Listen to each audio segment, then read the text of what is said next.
Hey everybody, welcome back to my YouTube channel. I hope you are all having a wonderful day wherever you are. I hope that the cold is not too much because if you are in Namibia, you know that we are in winter currently and winter is busy kicking my behind. I don't know about you guys, but it is cold where I am. But wherever you are, I hope you just get yourself some, some coffee or some hot chocolate, some blanket, and just cuddle up. Let's come together so that we can talk about these cases every week or so. I know that it hasn't been every week lately because I've been slacking and lacking, but I'm here, so no fear. Every week or so, I sit down and then I talk about a true crime case that has shocked and shook the nation. Yeah, that's basically all that I do. So, without wasting any time, let's just get into today's case. Today's case takes us all the way to Khobabes. Khobabes in the house. Oh, my Khobabes people. Come together. Let's gather in the comment section. So now people who were traveling along that road, specifically along the Caps farm, noticed a car that was burned. When they saw this car, this is when they decided that they are going to go closer and they are going to investigate. You see, these people are better people than I am because I don't investigate. I would have probably immediately called the cops, but they decided that they are going to investigate. And upon closer investigation, this is when they saw that inside this burned car, there was also a burned body. So immediately when they saw this body, this is when they decided to call the police. Rightfully so, because I cannot even imagine just minding your own business. You get to a car, you come closer, and then you see, bam, a body. I would have been mortified. But nonetheless, they called the police. The police did a little bit of investigation. They did their own investigation. And then after probably a few hours, this is when they discovered that the body that they just recently discovered belongs to Henry Rudolph Rittman.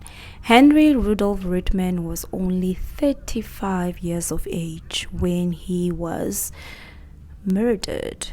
The police immediately knew that this was no accident. This was murder because this body was placed here and this car was set on fire. Now the police had a task to find out as to who did this, who left Rudolph's body here out in the open. Who did this? Who is responsible for this? As they were investigating, this is when they started to ask questions. They rounded up everybody, the family members, the relatives, the neighbors. This is when the finger was pointed at one person and one person only, and that is Rachel Rittman. Rachel Rittman was only 42 years old at the time of today's events, and Rachel Rittman was the wife of Rudolph Rittman. You see, when the police went to Khobabes to go ask questions, to try to find out as to how did Henry's body end up there, they couldn't find Rachel anywhere. Rachel just disappeared. They went into the home of the couple, and inside the home of the married couple, the home of Rachel and Rudolph, they could see a lot of things were wrong. The bedroom was in disarray. There were clothes everywhere. There was blood that was they tried to clean it up, but then they did a really bad job, and then there were just stains everywhere. Still, there was no sign of Rachel. So now the police were looking for the wife of Rudolph. Rachel Rittman was apprehended by the police 9 days later. She was found in Windhoek. She was found in bed with her lover, Rhino Ricardo Dupriez. They were both found together and they were both arrested. Rhino Ricardo Dupriez was only 29 years old at the time of today's events. Now, my YouTube people, let's talk about Rachel for a moment. Rachel Reitman was in a three-way relationship with both her husband as well as Rhino. Rachel and Rhino started dating in 2012. It wasn't really clear, but according to how everybody was describing it in the cases, the court cases, as well as interviews and whatnot, I could gather that they started dating from 2012. This is when the relationship started. In 2012, they started dating, and things got serious between the two of them. Now, Rachel will be with Rhino, and she will be dating Rhino. They will be, it will be a really nice relationship. They will be having fun. The relationship between her and Rhino would start having problems, and then if it starts having problems, then she would go home to her husband. So she would bounce back and forth between the two men. Rachel and Rhino met in Okahanja because they were both working at the same company. It was a loan or a financial assistance company. So it was a company that worked with money. So that is where they met. The both of them, they were working at the same company. Rachel would stay in Khababis when she's off, and then when she's at work, she'll be staying in Okahanja. When Rachel was in Okahanja, she would be with Rhino, and their relationship would be all flowers and daisies. But if the relationship is not working out, then she will be in Khobabas with her husband, trying to fix things and whatnot. So Rachel was just going back and forth between the two men. But I am guessing along the way, the husband got tired of the whole back and forth, and Rhino was also getting a little bit agitated because he was getting tired of sharing his woman. He was like, he can't continue to share her, and Henry was like, you have to choose. It's either you're going to choose your lover or you're going to choose your husband. The pressure was becoming a little bit too much, and Rachel didn't really want to lose either of them. She didn't want to lose both of them at once, because she had somehow of a codependency type of behavior. She had to be in a relationship. So with Rachel, it was always a thing of they had to be a man around. She couldn't survive a single woman. She couldn't survive being a 2012. The relationship between Rachel and Rhino became serious, meaning that Rachel had to break up with her husband. But Rachel couldn't do this.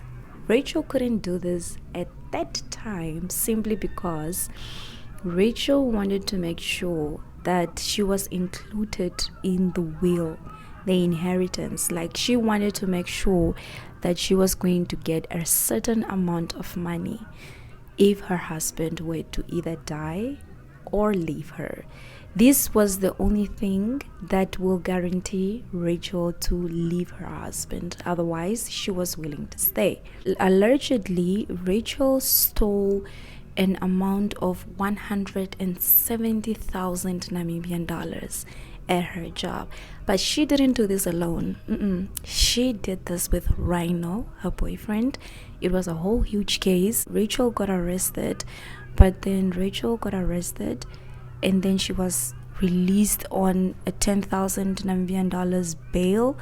But Rhino got arrested too, but he was acquitted because the court didn't have enough evidence. Rachel had two reasons to kill her husband. One, she needed money, and two, she needed freedom. Rachel decided that the only way she's going to get out of this relationship is only if she kills her husband. This is the only conclusion that she came to. But of course, Rachel didn't want to do this herself, so this is why she decided to get Rhino involved. Rhino, on the other hand, was willing to do anything and everything for Rachel, even if it meant murder, even if it meant killing somebody. That is just how much Rhino loved Rachel. Rachel, however, on the other side, knew this and she decided to use this to her advantage. Rachel went to Rhino and she told him that we can get money as well as get rid of my husband in the same breath. Rhino was like, okay, I'm listening. Like, he didn't even like Rachel's husband. He was so jealous of him. He didn't like him. He wanted him out of the picture. And also, who would say no to money, right? So upon hearing this whole plan, Rhino agreed to it. He was like, okay, this is a good plan. Let's do this. After Rhino agreed to this plan, they decided that Rhino was not gonna do this alone, or if he were to do this alone, he was not gonna succeed. He needed help. So they decided to recruit. They decided to recruit Rhino's younger brother. In 2012, this is all happening in the same year, by the way. This is all happening in 2012. In 2012, Rachel and Rhino met with Rhino's younger brother. They met at Spur. That is what the report said. They met at Spur, and over dinner, this is when they were discussing the murder of Rachel's husband. Rachel was discussing over dinner, so casually, the death of her husband, or let's say how she was going to kill her husband. She was addressing him directly, and she lowered her voice and she went like, do you still have plans to go overboard? And the brother was like, yeah, very much so. Why are you asking? And this is when she was like, you know what? I can buy you a ticket. And if you don't want to go, I can buy you a house, but I need you to do something for me. This is when Rachel laid down the whole plan. So this was the plan. She and her husband were going to be out for the night. She was going to give the key to Rhino and the brother. They were going to let themselves inside the house. The daughter, was not going to be home. She was going to be with friends. Her and her husband, her being Rachel and Rachel's husband, they were going to go for dinner. So Rhino and the brother had to let themselves inside the house. And once Rachel and her husband come back from dinner, it was going to be like an ambush, Rachel was going to be surprised, and it was going to be like an attack, like a surprise attack, and they were going to steal and run off and kill her husband in the process. So it was going to be like a robbery gone wrong, type of scenario. Well, the brother agreed. He said he agreed. He told the court that he agreed at that time. He agreed, and it was said, but it didn't happen because Rhino called his brother like a month later to let him know that the plan was off. If it wasn't off, then it was postponed, simply because Henry found out about the plan. Henry also found out about the affair between Rachel and Rhino. So the plan was just not going to happen anymore. Hearing that, the brother was like, okay, so that's it. That is all that is the part that he played in this whole thing. He didn't really go to the police though. He didn't go report to the police, and then he just let it go at that. Let's skip back to 2013. A week before the death of Henry, Rachel decided to get Henry's papers in order. Rachel decided that she's gonna help Henry get his estate in order. What does that mean? That means that she was helping him get her name in his documents so that she can benefit from the inheritance. She was like, I'm your wife, so I need to be in this will. I need to be in there somewhere, somehow. So Rachel was busy getting all these things in order, and she was helping Henry get all his papers in order. And as soon as Rachel heard that she was going to benefit from his inheritance, this is when she decided to put the plan back in motion. She decided that, yeah, he's got to go, he's got to die. and she called Rhino and she told him that let's get the plan back in order. Like I said earlier, Rhino was willing to do anything for Rachel. Rhino was willing to kill for Rachel. For him, yes, the money was a big motivator. The strongest and biggest motivator for Rhino was to prove to Rachel how much he actually loved Rachel. I'm not saying that, he is innocent in all this, but what I'm saying is that when you are in love, there's certain things that you're willing to do that you wouldn't normally do, and this is exactly what Rhino did in this instance. On the 23rd of August 2013, Rachel and her husband Henry were at home. They just finished having dinner, and Rachel made a glass for Henry.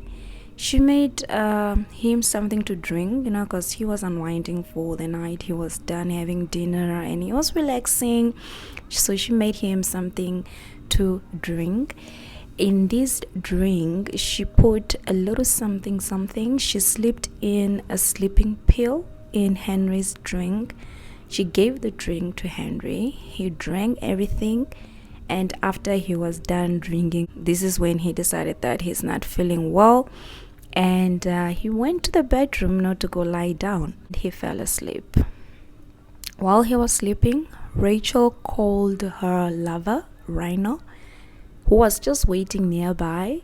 Rachel and her husband stayed with their daughter, Kendall. Kendall was not at home that day. The daughter was not at home that day. She was out. Rachel made sure that she was not going to be home because she knew what she was planning. They got inside the house, they locked the door behind them, and they both went to the bedroom. As they got to the bedroom, Henry was sound asleep, like he was sleeping because he drank the sleeping pills. Rhino went over to where Henry was and he started to hit him, because the plan was to kill him, right? So he started hitting him. And while he was doing this is when Henry woke up. Henry woke up and immediately he saw this man hitting him and he was confused as to what was going on. Because remember, he was just sleeping. He just went to bed. Henry woke up. He was in a drowsy state and he was confused and he was weak and he was asking him like what is going on, and he was trying to fight back. So as he was fighting back, this is when Rhino turned to Rachel, who was standing and watching all these things happening, by the way. He turned to Rachel and he told Rachel to run to the kitchen to go get a knife. And that is exactly what Rachel does. Rachel turns around, runs to the kitchen, grabs a knife and comes back into the bedroom. Once she comes back into the bedroom, she takes the knife straight to Rhino. She gave the knife to Rhino, and Rhino stabbed Henry in the chest, in the neck area, 22 times. Unfortunately, Henry did not survive and he passed on. He died that night on the 23rd of August 2013 at the hands of Rhino as well as Rachel Reedman. After they were done, they robbed him. They took his wallet, they took his cell phone, they took his credit cards, they took his bank cards, and they left. They went to the nearest ATM and they withdrew in total 5,800 Namibian dollars. Rachel gave 1,500 Namibian dollars to her boyfriend Rhino. For what? I don't know. Maybe for the job or for what, I don't know. But she gave him the money. And from there they went to the store to go buy water. Because apparently Khababes was not having any water at that time. The town was not having any water, so they went to go buy gallons and gallons and gallons of water.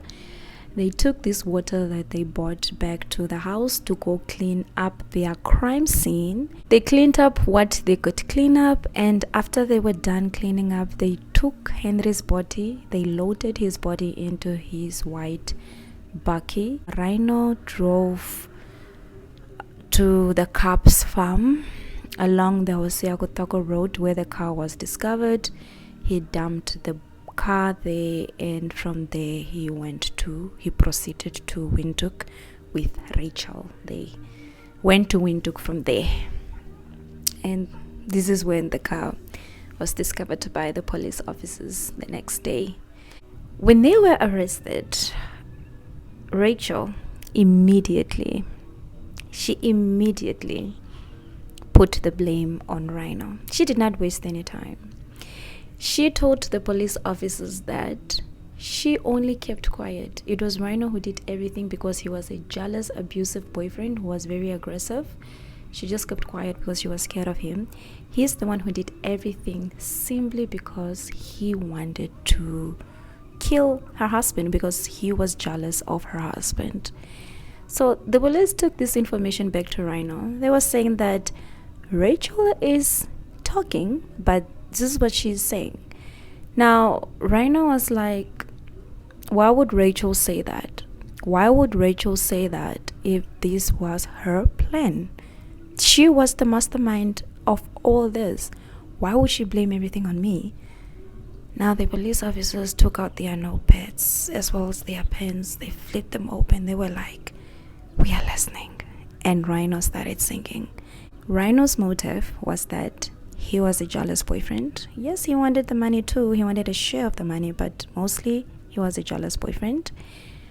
Now, Rachel had more to benefit. Rachel was the sole beneficiary of a $700,000 from an old mutual policy. She was going to get $700,000. So she had $700,000 reasons to kill her husband, and she did it. So yeah, you know what is the most heartbreaking part? Is that Henry found out. He found out that they were actually planning on killing him. Anyway, the police went back to Rachel and they told her that they don't believe her. They know the whole story. They know that it was her who planned everything.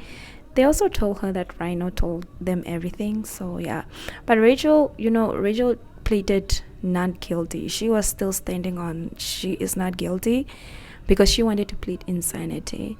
But as for Rhino took the blame. Like immediately he was like, yeah, I did it, and he confessed. He did not waste any time. He just immediately confessed, and he told the court that he did it because he was in love, and also he wanted the money, but mostly because he was in love.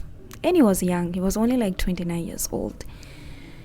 Rachel, on the other hand, was not gonna go down that easily. She kept on telling the court that no, she had a condition. She had a disorder. She had what was the condition?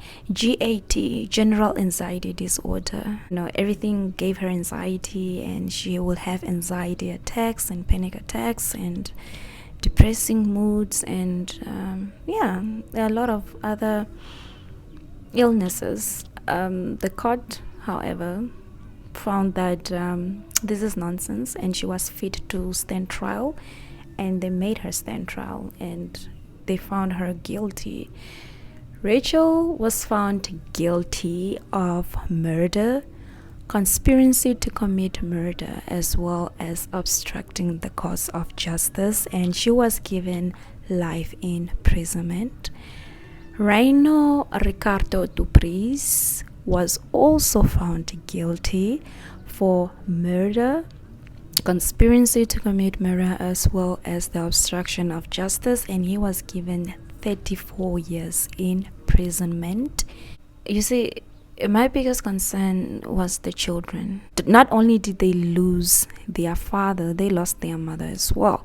They lost both parents in one sweep, one to death and the other one to jail, and that's not easy. These are other people that Rachel made victims. Rachel was willing to make so many people victims just simply because she wanted money. At the end of the day, I always ask, how much amount of money is enough for a person's life? Really, like, is this worth it? At the end of the day, are you willing to sacrifice your freedom for a certain fee? Rachel wanted to use the payout money to pay out, the case that was pending, the fraud case that was pending. And also, she just wanted money because the cousin of her ex-boyfriend, the cousin of Rhino, even testified in court that Rachel was always talking about buying flats. She was talking about building flats and buying land and doing this. Like, she was already making plans. She was making plans as to what is it that she's going to do with the money, and her husband was still alive. Like, that's diabolical. But yeah, that is it. That is the end of today's case. I just hope that you guys stay safe, stay warm, and I'll see you guys in my next video. So bye.